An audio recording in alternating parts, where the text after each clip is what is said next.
samahan niyo ako at mag-ihaw tayo ng liempo. Tinimplahan ko lang ito ng asin at paminta. Maglagay lang tayo ng saktong uling para hindi mahina at hindi malakas ang baga. At para hindi masunog at maluto ng husto ang liempo. Maganda at maaraw ngayon, sakto ang ihaw natin. Shoutout nga pala kay Ma'am Jingle Velasco.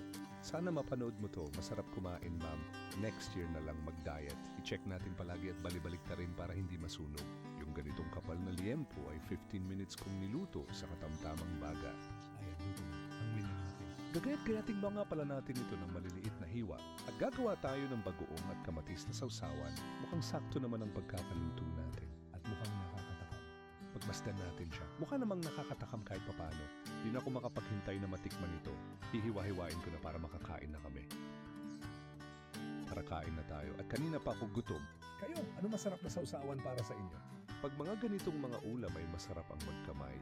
Mas lalo ka kasing gaganahang kumain pag nakakamay.